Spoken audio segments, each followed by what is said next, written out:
Hello students, this audio is being made for BA 5th semester students of political science for the paper public administration. In this audio, I will be speaking on approaches to organization, that is mechanistic and humanistic approaches. As we know, administration is a cooperative effort of a group of people to achieve a common purpose or goal. In order to achieve common purpose, people need to be organized. Without being organized, common purpose cannot be achieved. So, organization is an essential element of administration. It facilitates effective use of men, material, and money for the accomplishment of common goal set by organization. So, without organization, there cannot be administration. So, such is the level of importance of organization. This is the reason why Dimot and Dimot have stated that organization is a tool by means of which administrative process is kept operating. So now we shall look into the mechanistic and humanistic approaches to organization in bit detail. First, mechanistic approaches. What are mechanistic approaches? What is common among mechanistic approaches? Whose theories are being called as mechanistic approaches, and what is the reason behind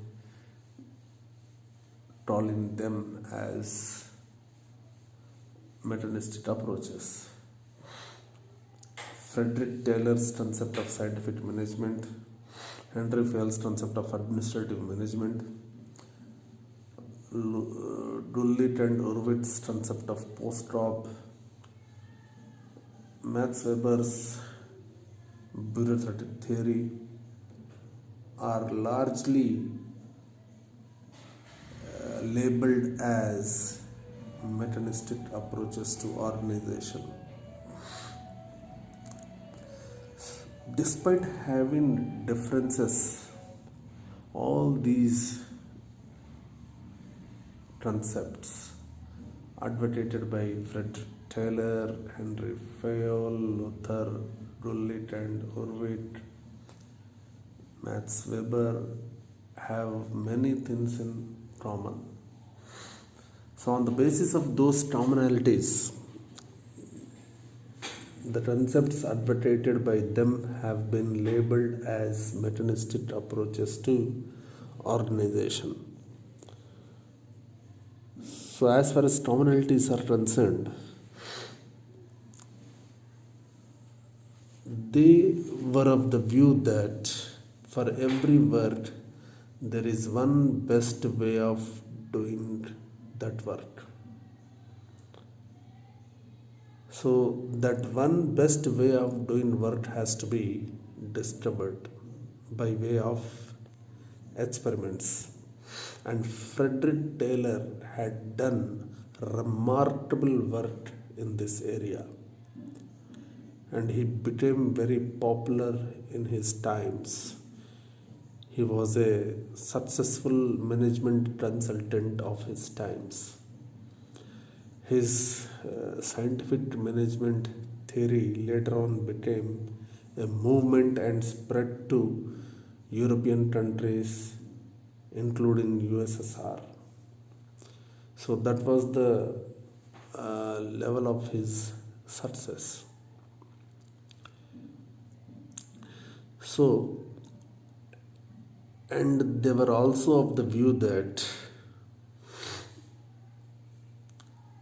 specialization and division of work is key to successful functioning of the organization. So work should be divided among the workers on the basis of specialization, because specialization will lead to productivity. And at the same time, they also thought and viewed that every worker is an economic man.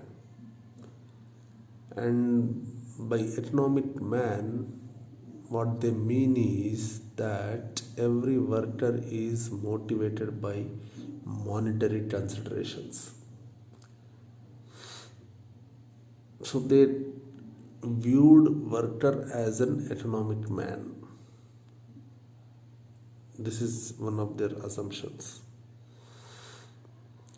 And at the same time, they considered worker as a machine. So these are the major views held by the proponents of mechanistic approaches to the organization.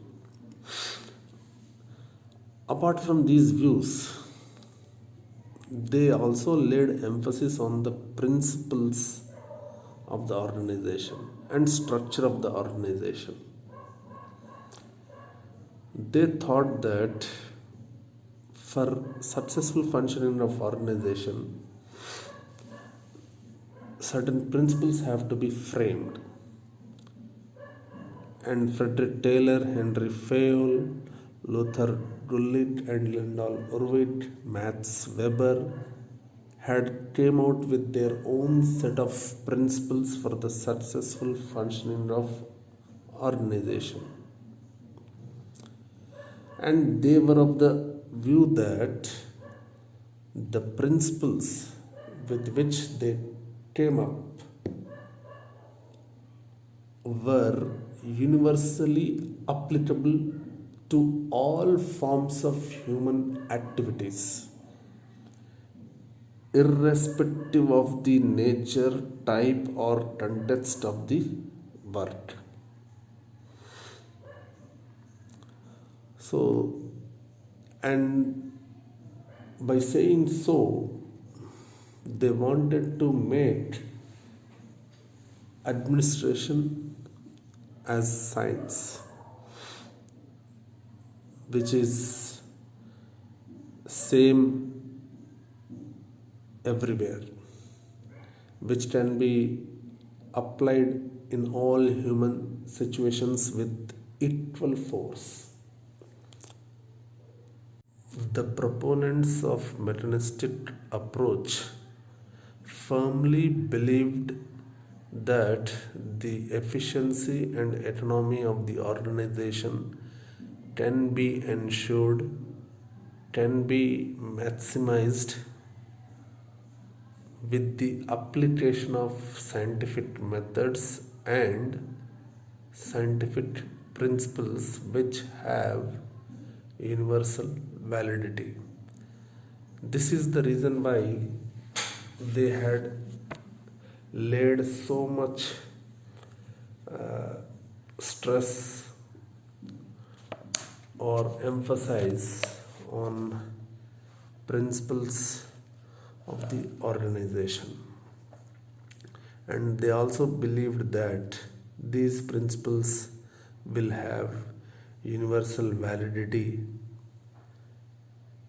And Mohit Bhattacharya says this as an assertion of positivism and universalism.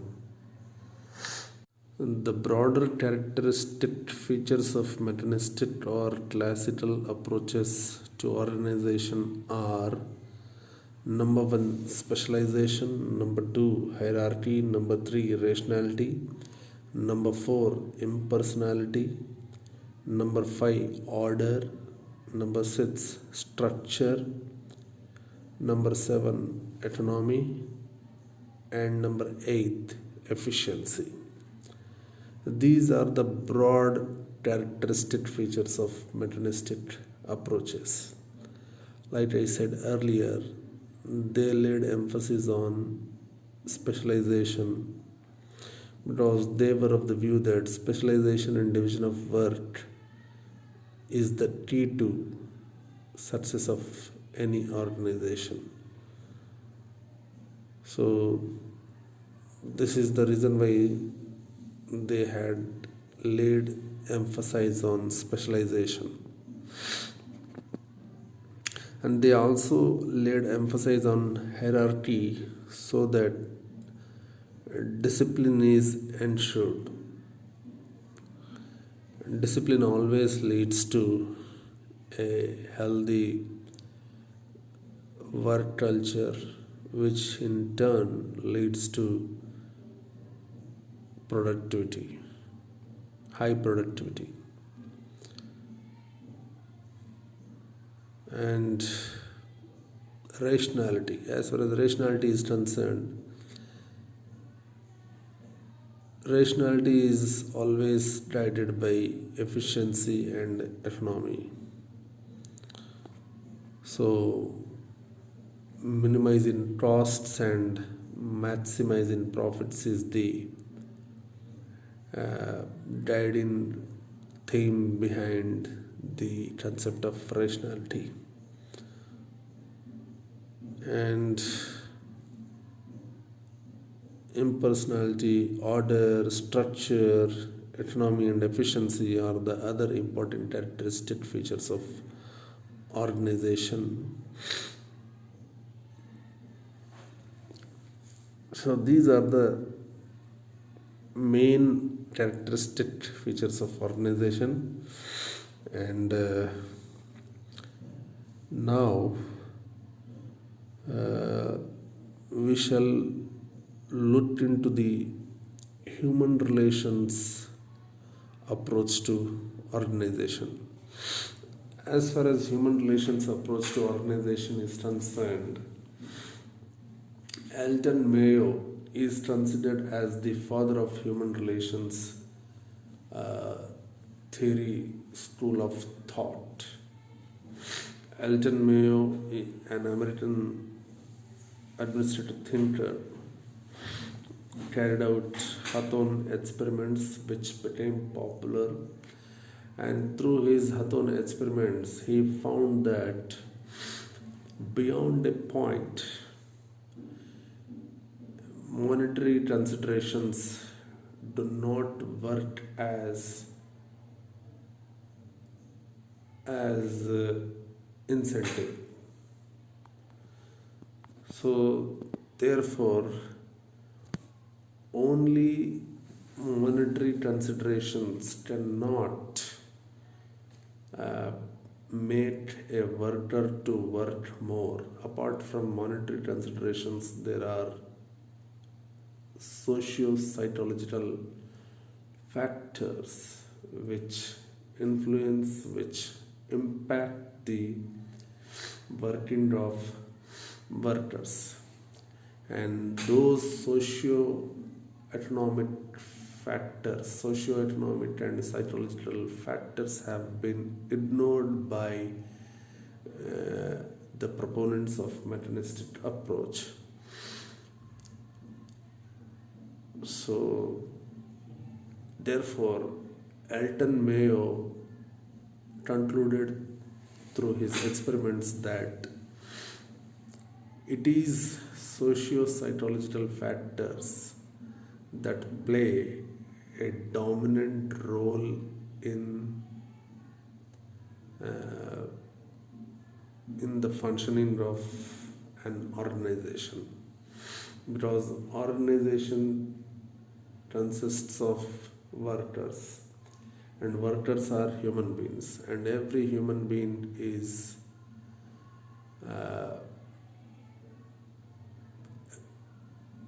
every worker is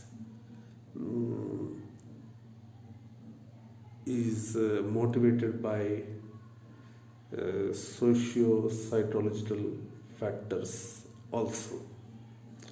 So Elton Mayo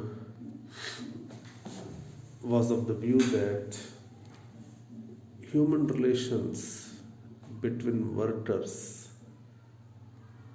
is very important area of analysis to understand the overall functioning of organization. Human relations theory emphasizes on the informal organization. Elton Mayo was of the view that the informal relations between workers play an important role in determining the productivity of the organization. So, depending upon the aptitude of worker, work has to be allotted, work has to be distributed among workers. Apart from Elton Mayo, Chester Bernard was also an important thinker in the area of human relations approach. Chester Bernard was also of the opinion that human relations are important. In fact, he even said that informal organization is a natural organization. He did not give importance to structure of the organization. He gave importance to informal organization or informal relations between workers in the organization, because workers are human beings and it is very difficult to comprehend the human nature, and therefore human nature has to be understood properly, and things should be done keeping in view the socio-economic and psychological factors of the workers. So this is the difference between mechanistic and humanistic approaches to organization. Human relations approach facilitates teamwork and collaboration between workers of the organization, which is in fact a healthy trend which will ultimately lead to the high productivity levels. Therefore, both mechanistic and human approaches are significant and relevant in their own right. So, both have their strengths and weaknesses, but studying both these approaches gives us an holistic understanding of the organizational functioning.